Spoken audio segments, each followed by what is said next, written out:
अभिभावकगणों, माताओं एवं बहनों एवं देश के भावी प्रेरणा प्रतीक मेरे छात्र नौजवानों,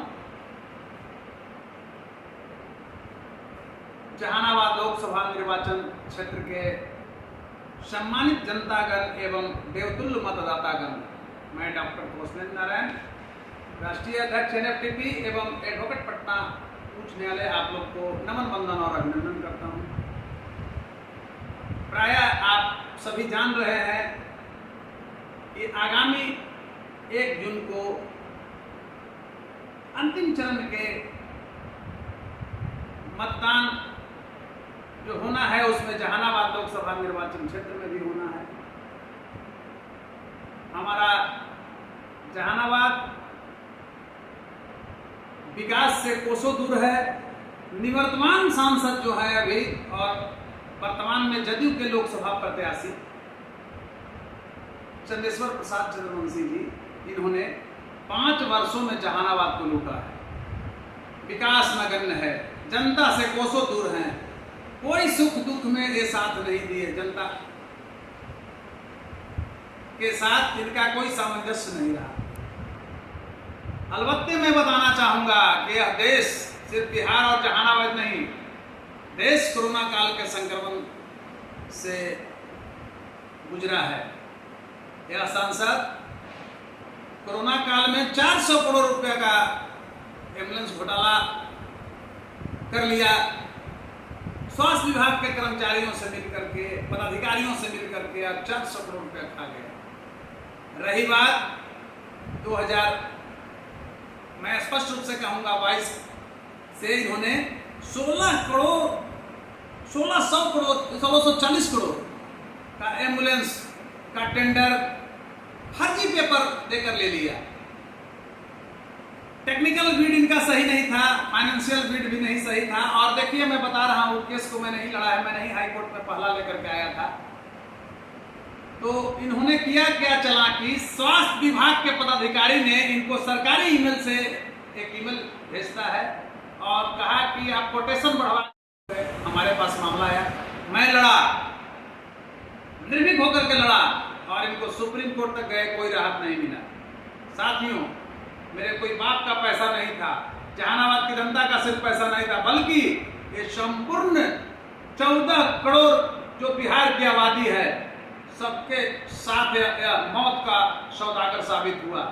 कोरोना में ऑक्सीजन का पाइप डलाता था नाक में, लेकिन गैस नहीं, क्योंकि तो घोटाला किया था। एम्बुलेंस नहीं जुटा और फिर यह हजारों लाखों लोगों को मारता, तो इसे एम्बुलेंस की व्यवस्था छीना गया मेरे प्रयासों से। और अभी वर्तमान में जो आरजेडी का प्रत्याशी है, उनके बारे में कोई परिचय देना नहीं चाहता हूं। वो परिचय के मोहताज भी नहीं है। क्या उनकी छवि है आम पब्लिक में, क्या उनका बैकग्राउंड रहा है, किसी से अछूता नहीं। अभी पूर्व सांसद और वर्तमान में बहुजन समाज पार्टी BSP के उम्मीदवार डॉक्टर अरुण कुमार है। इनकी भी छवि जो है वो किसी से छुपा हुआ नहीं है। संघर्ष, सादगी एवं निर्भीकता के प्रति शिक्षाविद, बौद्धिक स्तर पर मजबूत, सौम्य सरल व्यक्तित्व के धनी और विकास पुरुष की इनकी छवि रही है। इन्होंने जो जहानाबाद में सांसद के रूप में कार्य किया वह अविस्मरणीय है। साथियों, मैं करबद्ध प्रार्थना करना चाहता हूं आप लोगों से कि डॉक्टर अरुण कुमार की छवि जो है सामाजिक समरसता की छवि रहा है। आज सिर्फ अरुण कुमार के जाति के लोग ही नहीं, बल्कि सभ्य जो बैश्य समाज के लोग हैं, कुशवाहा समाज के लोग जो है, रविदास समाज के तो 100 में 100% लोग जो हैं, बेलदार समाज के लोग जो हैं, अल्पसंख्यक समाज के लोग हैं, सारे के सारे लोग यही कह रहे हैं कि अरुण बाबू के लोग अगर वोट एक मुश्त से देते हैं तो हम लोग भी इनको वोट देकर जिताएंगे। क्योंकि सांसद जो है निकम्मा रहा है, हत्यारा रहा है। इस सांसद की छवि रावण की प्रवृत्ति जैसी छवि बन गई है। साथियों, मगध का एक अलग इतिहास रहा है। बुद्ध की पावन भूमि मगध रही है और स्वामी सहजानंद की कर्म भूमि मगध रही है और जहान आरा की भूमि रही है। मेरे कहने का अभिप्राय है कि अब मात्र फासला 1 सप्ताह का साथियों रह गया है। अरुण बाबू रात दिन प्रचार में एक किए हुए हैं। अगर कहीं होता है लोकसभा का क्षेत्र है, कोई गांव में छूट भी जाते हैं, फिर भी उसको हम लोग को नहीं लेना है, समझना है, टेलीफोनिक बात कर लेना है और मुस्तैद हम लोग को रहना है। और अरुण कुमार के झोली में, और सौभाग्य की बात है कि अरुण कुमार का 1 नंबर पर प्रत्याशी के रूप में ईवीएम में नाम अंकित है और हाथी छाप चुनाव चिन्ह अंकित है। और हाथी की बहुत बड़ी महत्ता रही है भारतीय संस्कृति में, क्योंकि हाथी नहीं गणेश हैं, ब्रह्मा विष्णु महेश हैं। साथियों, सामाजिक समरसता कायम करने का एक बहुत बड़ा सुनहरा मौका आया है। दलितों को हम लोग से दूर करने का प्रयास नव सहनशाही प्रवृत्ति के लोगों ने किया, लेकिन वो इतिहास मेरा नहीं जानते हैं। बिहार ही नहीं, संपूर्ण देश में अगर विकास की गाथा लिखी जाएगी तो हमारा समाज, ब्रह्मर्षि समाज का योगदान अद्वितीय रहा है। आज दलितों के सम्मान देने की बात अगर आएगी तो बिहार का प्रथम मुख्यमंत्री डॉक्टर श्री कृष्ण सिंह जी ने देवघर मंदिर में दलितों का छुआछूत मिटाने के लिए सबसे पहले प्रवेश किया था। और श्री बाबू आगे आगे चलते थे और पीछे से दलित लोग थे। और ब्राह्मणों की लाठी जब पड़ा था, ब्राह्मणवाद के खिलाफ लड़ाई था, तो श्री बाबू को अड़े थे, छाती पर उनको पीटा गया था और फिर भी दलितों से पूजा करवाया। आज इस देश में लोक बंधु एक ही हुआ और राजनारायण जी हुए। और राजनारायण जी काशी विश्वनाथ मंदिर में दलितों का प्रवेश कराया। राजनारायण जी का समाजवादी जो छवि था, उसके टक्कर का कोई देश में नहीं नेता हुआ, दूसरा पैदा हुआ। सब लोग परिवार को डेवलप किए। आज कहते हैं कि मैं समाजवादी हूँ, जयप्रकाश नारायण का शिष्य हूँ, राजनारायण का शिष्य हूँ। तो राजनारायण जो है, आपको नहीं पता होगा, कुछ लोग नहीं जानते होंगे, अपनी विरासत को आप लोग जानिए, अन्य समाज के लोग भी जानिए कि काशी नरेश का वह व्यक्ति भगना था और 600 एकड़ जमीन गरीबों में दान में दे दिया। और जब मरा तो उसके पास कफन के लिए पैसे नहीं थे। है लालू नीतीश जी में, मुलायम जी में ये त्याग है। ये लोग अपने परिवार को बढ़ाते हैं, अपने बढ़ते हैं, लंबी लंबी बातें करते हैं। लेकिन राजनारायण में वो चीज नहीं था। राजनारायण कभी जाति की राजनीति नहीं किए, कभी जाति को मदद नहीं किए। और श्री कृष्ण जो जमींदारी पीरियड था बिहार में, मैं दलित भाई हूं, आप लोग को बताना चाहूंगा, अति पिछड़ा लोगों को बताना चाहूंगा, नव सहनशाही प्रवृत्ति के लोगों को छोड़ करके मैं बताना चाहता हूं, अल्पसंख्यक भाइयों को बताना मैं चाहता हूं कि जब यहाँ 75% जमींदार ब्रह्मर्षि समाज के ही थे, लेकिन श्री बाबू मुख्यमंत्री रहते हुए प्रिवी पर्स लाकर का जमींदारी प्रथा का उन्मूलन किया और बिहार देश में जमींदारी प्रथा खत्म करने वाला पहला राज्य बना और प्रथम श्रेणी में अपना नाम अंकित कराया। स्वर्णाक्षरों में श्री कृष्ण बाबू ने किए। बताइए, श्री बाबू के जाति के ही जमींदार अपना नाम श्री बाबू ने खत्म किया। तो कहने का अर्थ हुआ कि हमारा समाज के निर्माण में एक अलग योगदान रहा है। आप कहते हो कि हम बीएचयू से मेडिकल किए हैं, इंजीनियरिंग किए हैं, लॉ किए हैं, तो बीएचयू किसके जमीन पर? काशी नरेश ने बीएचयू की जमीन को दान में दे दिया। तो हमारा शिक्षण संस्थान बनाया। आप मुजफ्फरपुर चल जाइए, लंगट सिंह विश्वविद्यालय और लंगट सिंह कॉलेज, आज बिहार यूनिवर्सिटी को पहले था, भीमराव अंबेडकर यूनिवर्सिटी हो गया। आप पटना यूनिवर्सिटी को ले लीजिए, सर गणेश छात्रावास से लेकर के इवन के हमारे सर गणेश दत्त जी ने जो उनका आवास था उसको भी पटना यूनिवर्सिटी को दान में दिया। सर गणेश दत्त छात्रवृत्ति योजना का शुभारंभ किए। साथियों, हमने समाज को जोड़ने का काम किया है। और अरुण जी ने जिस तरह से समाज को, अन्य समाजों को भी एक माला में पिरोने का काम किया है, विकास की धारा में लाने का काम किया है। आज जहानाबाद की आप बात करते हैं तो जहानाबाद में अंबेडकर छात्रावास बनाया। और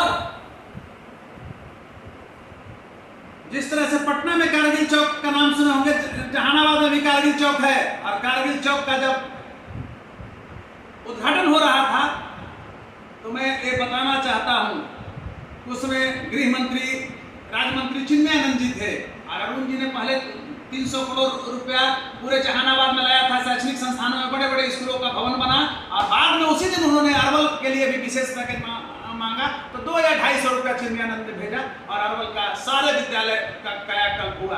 अरुण जी शिक्षाविद है, समाज को हत्यारा नहीं है, मर्डर नहीं है। एक व्यक्तिगत हितों के स्थान पर, निजी हितों के स्थान पर सामाजिक हितों को प्राथमिकता देते हैं। और अरुण जी से नहीं मैं प्रभावित हूं, उनका व्यक्तित्व से मैं प्रभावित हूं, मैं बोल रहा हूं। और हम लोग का संस्कार है, नौजवानों का संस्कार है, छात्रों का संस्कार है कि बड़े बुजुर्गों को सम्मान करें, और सम्मान के रूप में अरुण कुमार हमारा मस्तक है, और मस्तक को झुकाने का नीतीश कुमार ने प्रयास किया है। और नीतीश कुमार एंड टीम ने प्रयास किया है। भेड़ और भेड़िए, ये भेड़िया पालता है, 5 को भेड़िया फिर जहानाबाद में उतारेगा, वो भेड़िए के चक्कर में नहीं फंसना है और मुंह तोड़ जवाब देना है। और मैं कहना चाहता हूं साथियों कि किसी भी हालत में एक एक वोट हम लोग को अरुण जी के झोली में डलवाना है। दलित शोषित वंचितों की लड़ाई अरुण जी लड़ते हैं। आप ये बताइए, विद्यालय बनाते किसी एक खास जाति के बच्चे पढ़ते हैं उसमें? लेबोरेटरी अपग्रेडेशन घोटाला हुआ बिहार में, 340 करोड़ रुपया ही नालंदा का एक मंत्री ने खा गया, नीतीश जी के जो है बहुत करीबी मंत्री है। बताइए कि जिस विद्यालय में लेबोरेटरी अपग्रेडेशन होता तो एक जाति के बच्चे उसको भी पढ़ने से बाधित किया सरकार। किस सरकार की चरित्र की बात करते हैं? ये सरकार में शिक्षा पिछले वर्ष 91 पैदान पर था, उसके पिछले वर्ष 28वें पैदान पर नीति आयोग का रिपोर्ट था। उलूल जुलूल बोलता है, सिर्फ डाटा फर्जी है। तो मैं कहना चाहता हूं साथियों, जहानाबाद के लोगों कि इस बार अरुण कुमार को आप लोग एक वोट दीजिए। अरुण एक अपने आप में राजनीतिक स्तंभ है, और उस स्तंभ को तोड़ने का और झुकाने का प्रयास नीतीश कुमार ने किया है। क्योंकि बिहार में एक नीतीश कुमार, आप ऐसे तो नाम कोई बचा नहीं है, पलटू राम लोग कहते हैं, और उनके भतीजा ही नाम दिया है पलटू राम। मैंने कहा था कि कोई ऐसा सगा नहीं जिसको नीतीश ने ठगा नहीं। नीतीश कुमार ने दूसरा चीज मैंने कहा कि एक कॉन्स्टिट्यूशनल ब्रेकडाउन बिहार में कर दिया है। हर एक विभाग में लोट खसोट, कोई कॉन्स्टिट्यूशन से काम नहीं हो रहा है। कॉन्स्टिट्यूशन को बर्बाद करने वाला लोग कहता है कि हम संविधान को बचाएंगे, नहीं, ये लोग संविधान को बर्बाद कर रहा है। और साथियों, मेरा एक बार करवत प्रार्थना यह है कि हम लोग दिनकर के वंशज हैं, हम लोग काशीराम के वंशज हैं, बिहारियों, देशवासियों। काशीराम ने एक विचारधारा लेकर के चला था, दिनकर ने एक विचारधारा लेकर चला था, स्वामी सहजानंद ने एक विचारधारा लेकर के चला था। तो मैं कहना चाहता हूं, स्वतंत्रता आंदोलन की जब रणभेरी बजी थी तो दिनकर ने कहा, किसी जाति के लिए नहीं कहा, किसी धर्म के लिए नहीं कहा, जाति और धर्म के नाम पर देश नहीं बढ़ता है। दिनकर ने कहा कि रोते चक्की अनियमितता पर सभी विश्व को छोड़ चले, कुछ चढ़ गए चिता के रथ पर, कुछ कब्रों की ओर चले, रुके न पल भर मित्र पुत्र, माता से नाता तोड़ चले, लैला रोती रही पर कितने मजनू मोड़ चले। हे साथियों, सिर्फ स्वतंत्रता आंदोलन की जब रणभेरी बजी थी तो हिंदू नहीं मारे जाते थे, मुस्लिम भी लड़े थे। इवन नई नवेली दुल्हन शादी होकर के आया है और उसका पति का पैर का हाथ का रंग भी नहीं, पालिश भी नहीं समाप्त हुआ है, और वो रणभेरी की आवाज सुनकर स्वतंत्रता आंदोलन जाता है और मारा जाता है। एक माँ अपने पुत्र को खाना खिलाता है और वो खाना खा करके मचल के स्वतंत्रता आंदोलन में कूदता है, मारा जाता है। तब बलिदान जब हुआ है, हमारा देश आजाद हुआ है। इवन कुटिया की बुढ़िया जो दादी नानी थी वह भी यौवन की अभिलाषी थी और देश को आजाद कराया, तो वो दिनकर था।